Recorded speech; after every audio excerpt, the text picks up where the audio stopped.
أعوذ بالله من الشيطان الرجيم. بسم الله الرحمن الرحيم. والصلاة والسلام على رسول الله وعلى صحبه أجمعين. السلام عليكم ورحمة الله وبركاته. إن الحمد لله نحمده ونستعينه ونستغفره ونعوذ بالله من شرور أنفسنا ومن سيئات أعمالنا. من يهده الله فلا مضل له ومن يضلل فلا هادي له. أشهد أن لا إله إلا الله وأشهد أن محمدا عبده ورسوله. صلى الله على نبينا محمد وعلى صحبه أجمعين. السلام عليكم ورحمة الله وبركاته. Endi chin ko'ngildan sizni O'roza bayrami bilan tabriklayman, g'ayit bilan endi. Bu endi bizning musulmonlarning huzur bayram sanala. Musulmonlarning endi yil davrida ikki bayram. Mana Ramazon bitgach biz g'ayitni o'tkazamiz. Ham Qurbon bayram, unda qurbonlar chalamiz. Shulay otna sayin bizning gil bayram bo'lib tura u juma kunni. Shuning uchun musulmonning Alloh taolo tomonidan qo'yilgan 3 bayram bor. Aytigini 2 bayram endi mana yil davrida, uchinchisi endi mana shu juma kunni. Alhamdulillah, Alloh taolaga maqtov, biz ro'za tutoldik. Tuzdik 29 kun. Qo'y bir yilda 30 kun bo'ladi, bu yilni 29 kun bo'ldi. O endi Muhammad sallallohu alayhi vasallamning hadisida kelib oyga qarab kirg'iz, oyga qarab chiqig'iz deb. Oy ko'rinsa, уже все, хоть 29 kun bo'lsa-da, уже ro'za bitgan bo'la endi. Agarda oy ko'rinmasa, u vaqtda 30 kunga tutarmiz deb Muhammad sallallohu alayhi vasallam endi. Shuning uchun bu yilni 29 kun ro'za tutdik. Bizning o'zimizning avulda deb aytsak, masalan, iftorlar bo'yicha bu yilni ko'p iftorlar bo'ldi bizning masjidda da, yurtlarda da. Sizlar da mana kelasi yillarda shu aytib o'tkazsangiz bek ko'rkan bo'la. Ana bek ko'p foyda bo'la. Bizning 19 iftor oshi masjidda bo'ldi. Andari 5, andari 6 iftor yurtlarda bo'ldi endi. Mana 25 iftor bu yilni bo'ldi bizning alhamdulillah, bizning ovulimizda. İftar bo'lg'ach, u narsa degan so'z musulmonlar yig'ilishar. Ularning orasida birdamlik orta, tatuvlik orta, muhabbat Alloh rizoligi uchun orta. Onda darslar, onda mana tega iftar oldidan yarım soat dars bo'ldi. Shitanisha 20 даже ortiq даже 20 dan ortiq dars bo'ldi. Tariflar o'tkazdik, tariflar orasida тоже darslar bo'ldi. Ko'p kishi, masalan, ko'p foyda olib ketdilar mana shu Ramazon oyidan endi. Endi biz bu dunyoda yashaymiz. Har birimiz biz musulmonlar. Kim ol musulmon? Shundan da kishi dinga kirga tish rusha осознанно. Bizim bitinde tege avtomatik barabız, tradisyonel barabız, minini tutar bulup tuğda musulmon deyip. Kim ol musulmon? Kimga tabana ol musulmon? Musulmonning nidi kitabı var? Kur'an. Kur'an nidi kitabı ol, azara qiziqsinirga kerak. Azara bo'lsa da Qur'anni o'qirga kerak. Har bir kishi o'z-o'zine shunday ish so'rov beriga teshindi. Qo'yan keldim men? Ne uchun keldim men bu dunyoga? Ham qo'ya borashaqman men o'lgandan so'ng. Mana ish самый волнующий so'rovlar. Qo'yan keldim bu dunyoga? Ne uchun keldim? Ham qo'ya borashaqman. Menga javob Qur'onda topib bo'ladi. Qur'onda Alloh taolo aytadi, men sizni bu dunyoga keltirdim deydi. Barqa keltirdim, ona qornida. Shunda bizni barqa keltirdi. Ne uchun keldik? Alloh taolo Qur'onda aytadi, "Ama xalaqtul jinna val insa illa liya'budun." Men jinlarni ham kishilarni bar qildim deydi, meni ibodat qilsinlar uchun deydi. Alloh taolo bizni bu dunyoga keltirdi, Allohga ibodat qilar uchun, Allohga to'banar uchun. Agarda kishi shu tira yo'l qarab natijaga kelishak, Alloh bar deb. Bizim bar ikki ko'z. Mang'ay ko'zi bar, ham ko'ngil ko'zi bar. Alloh taolo o'tirna Qur'onda aytadi. Alloh taolo Qur'onda aytadi, mang'ay ko'zi so'qir tugul de kishining de, ko'ngil ko'zi so'qir de. Chunki tira yo'l qarab Alloh taolo bergan ne'matlarni ko'rmay, Alloh taolo bergan mu'jizalarni ko'rmay. Qarib tira-yo'lga mu'jizalarga, bir ko'p mu'jizalar bor bit. Masalan, Allah Teala Kur'an'da ayta: "Ve in taguddu ni'matallahi la tuhsuha." Eğer de siz Allah Teala bergen nimetlerini sanasanız, siz sana bitire olmayacaksınız diye. Kişinin var iki gözü. Kim berdi bizge onu? Özünden özü biz beyt ol şuşa gözünü yasamadık bit. Şuşa gözünün nimetinin beyesi köpmü miken? Biz ona bitire olmayız. Bir hadiste kele, Muhammed Peygamber sallallahu aleyhi ve sellem'in hadisinde kele, öyleki zamanda diye bir kişi yaşagan diye şunday, manah kebik 500 yıl boyu alaka toplangan. Öyleki zamanda ömür uzun bulgan. Kur'an'dan bilemiz Nuh turunda söz baranda Nuh peygamber 950 yıl dinge indegen. Adam aleyhisselam 1000 yıl yaşagan. Bizning ne Muhammed Peygamber sallallahu aleyhi ve sellem 60 bilan 70 arasında diye. Средний возраст. Bizning hozir bu dunyoda yashaydigan xalqning endi. Әлеге заманда халык узаграк яшәгән ди хадис. Ул риваятларда килә. Мухаммад пәйгамбәр саллаллаху әйткән сүзләрендә килә һәм Коръәндә дә килә. Менә әлеге заманда яшәгән бер кеше шундый 500 ел Аллаһка гыйбадәт кылган. Бу кыямәт көнендә ул үлгәннән соң без Аллаһ каршында басабыз, то есть дөнья беткәннән соң кыямәт көне була, Аллаһ та безне кыямәт көне чыгара. Allah Teala aytar, "Минем рахмәтем белән иҗмакка кер" дип. Җәннәткә кер дип. Иҗмак җәннәт ул арай була инде урысча. Отак шәйтер, "Юк ди, минем гамәлләрем белән кер" дип әйтер. 500 ел буе Аллаһка табыну әз түгел. Без монда әле ничә генә 5 ел гына намаз укыйбызмы, 10 ел гынамы, или кемдер 50 ел.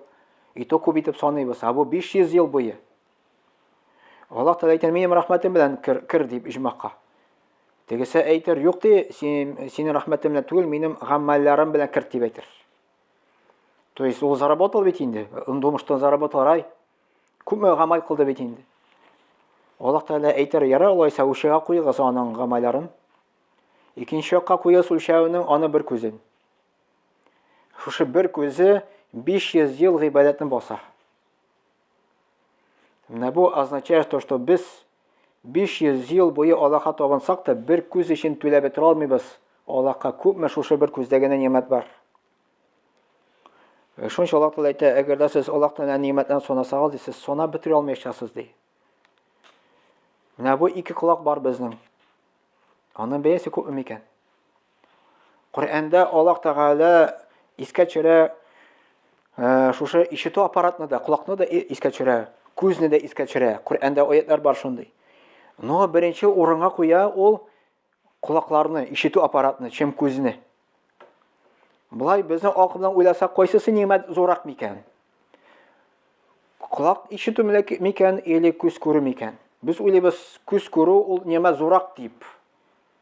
Но Аллаһ Тәгалә беренче урынга куйды кулакларны, ишетү аппаратны. Галимнар әйтәләр, ни өчен? Күз күрмәсә да зур күп нимәт югала. Колак ишетмәсә, то есть күз күрмәсә бер генә нимәт югала, ул күрми. Колак ишетмәсә, монда сразу ике нимәт югала икән. Кеше сөйләшә алмый. Ул ишетми икән, ул ничек сөйләшә ала? Ул сөйләшә алмый ул. Если тумаштан ук колак ишетми кешенең, он не умеет разговаривать. Уже ике нимәт югала. Шунча Аллаһ Тәгалә әйтә Коръәндә, әгәр дә сез Аллаһ Тәгалә биргән нимәттән санасагыз, сез сана бетерә алмаячаксыз ди. Аллаһ Тәгалә икенче аятта әйтә, "Ва сана инсана би валидайхи хамалатху уммуху вахна гала вахнин. Ва фи салику фи амейни ан яшкура ли ва ли валидайка илайхил масир." Без кешегә васият итеп кылдык ди, то есть заповедовали дип әйтә Аллаһ Тәгалә. Әтиәнигә изгелек кылырга. Үзеннән соң Аллаһ Тәгалә әтиәнине икенче урынга куя икән. Ни өчен? Хамалатху уммуху вахна гала вахни. Чөнки сезнең әнигез, әни безнең әни, любой әни кеше инде. Үзенең ана карнында баланы авырлык белән йөртте ди. Коръәндә Аллаһ Тәгалә дип әйтә. Хатын кыз моны белә, иратлар аны белә бетерми. Менә Аллаһ Тәгалә безгә иратларга да, хатын кызга да әйтә, менә сезнең әнигез ана карнында авырлык белән йөртте ди. Авырлык өстенә авырлык белән ди. Ана кеше мәҗбүр була үзенең баласын эштә йөртергә, мәҗбүр була. Шушы бала әнинең донор була килеп чыга бит инде әни кеше шушы балага. Әнидән нинди гына витаминнар була, нинди гына полезный матдәләр булсын, үзенә суыра. Яни кеше көчсез кала. Ул иркәдә була, ул мораль яктан да слабый була, и физик яктан да слабый була, и 9 ай аны йөртә. Анда авырлык белән алып кайта. И 2 ел имезү ди Аллаһ Тәгалә әйтә. Имезүне дә Аллаһ Тәгалә монда искә төшерә. Бала мискин ул хатта туган бит инде. Аңар ризык әле ашый алмый. Аны тешләре юк. Аллаһ Тәгалә моңа карагыз, нимәт куйган. Süt, ана sütü куйган. Тешләре юк, ашый алмый мондай ризыкны. Аллаһ Тәгалә позаботился уже об этом. И ана sütü куйды.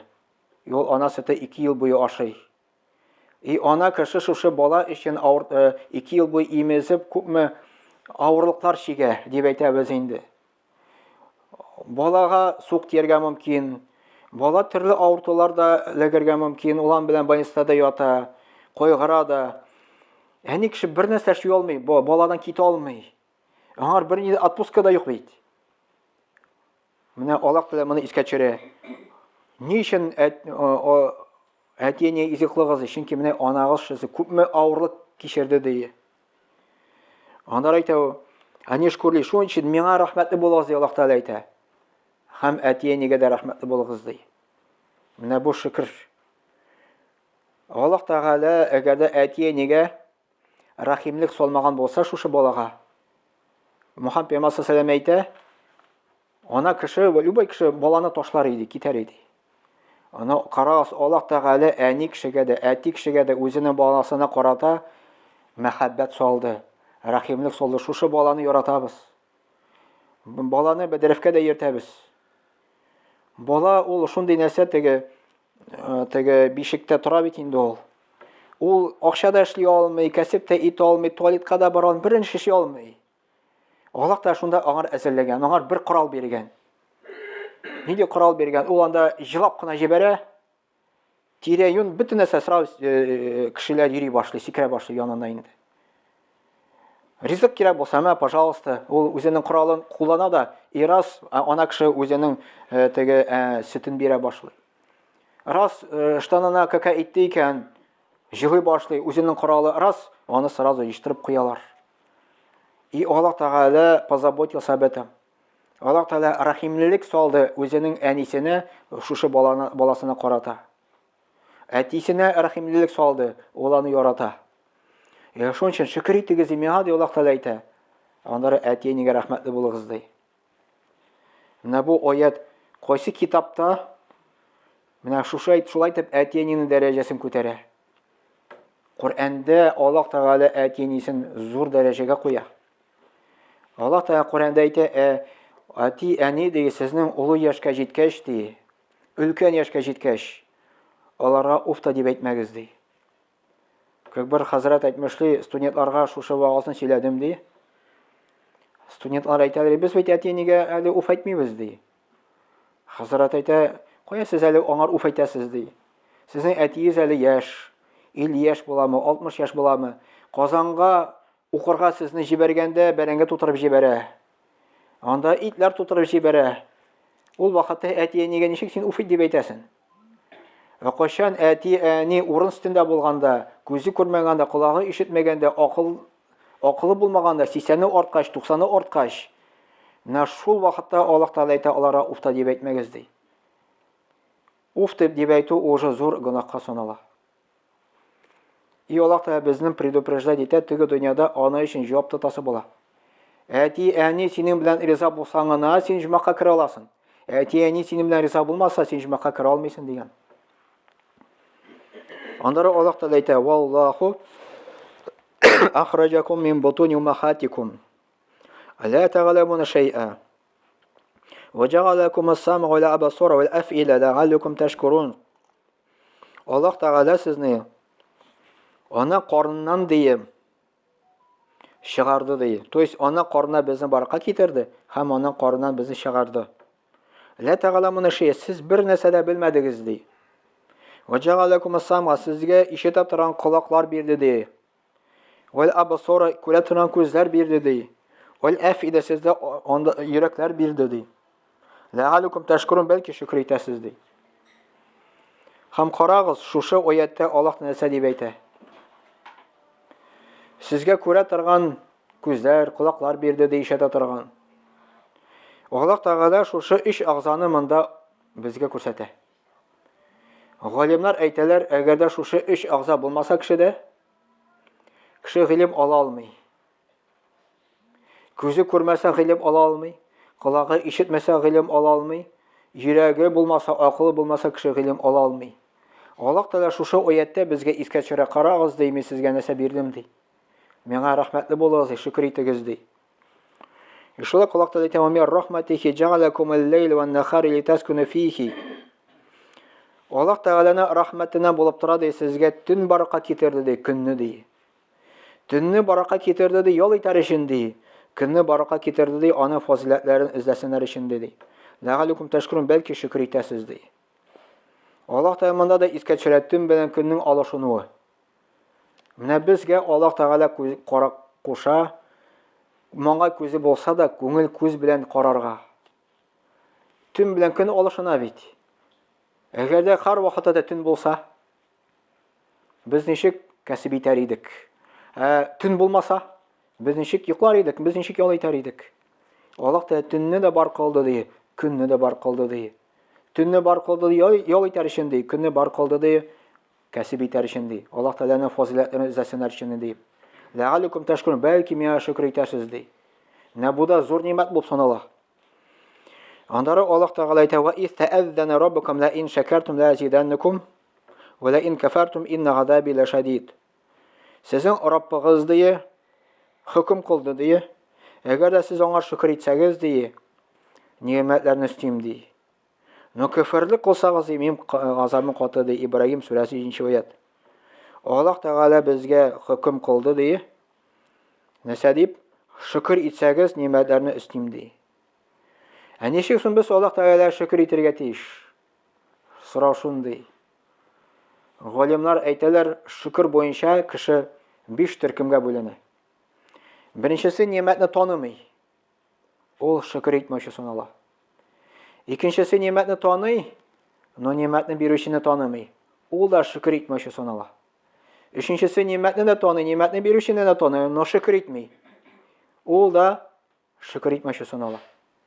Дүртенчесе нимәтне таный, нимәтне бирүчене таный, шөкр итә, но Аллаһка буйсынмый. Бу да шөкр итмәүче санала. Бишенчесе нимәтне таный, нимәтне бирүчене таный, шөкр итә, һәм Аллаһка буйсына. Галимнар әйтәләр, менә монысы ди, шөкр итә ди. Буйсыну ничек була ул? Син белдең икән, Аллаһ Тәала бар, Аллаһ та бер.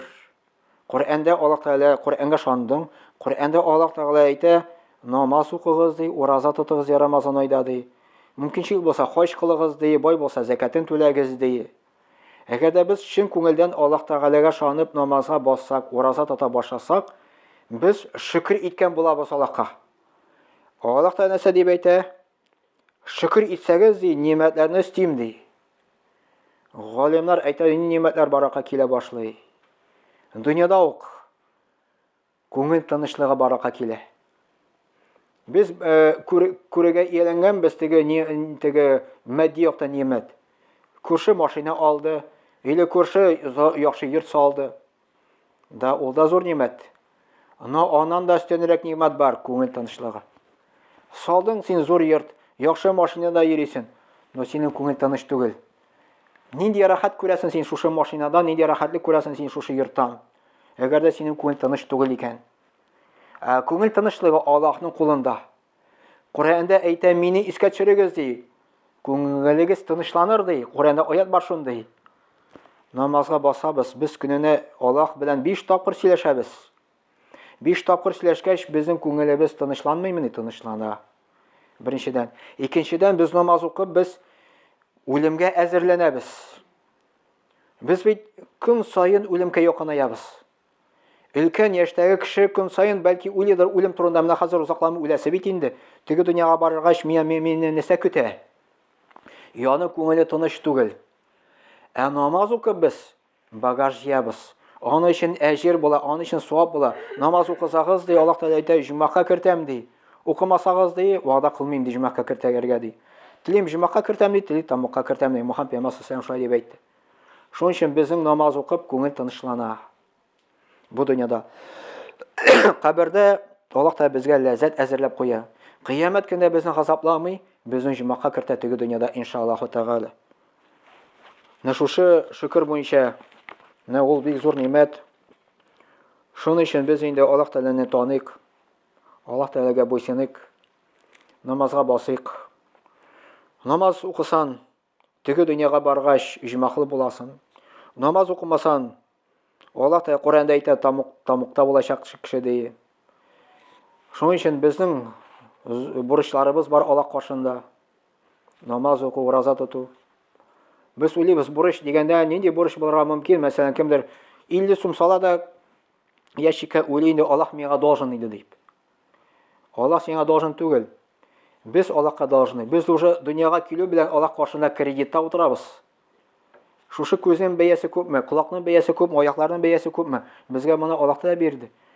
Аллаһ та бездән аның өчен бер тиен дә сорамый.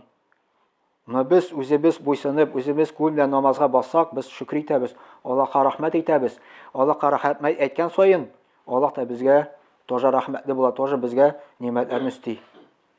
Менә мәсәлән, сезнең балаларыгыз әти-әнине рәхмәтле булса, әти-әни тынаулы булса, әти-әни бөтен нәрсә риза бирә аңар.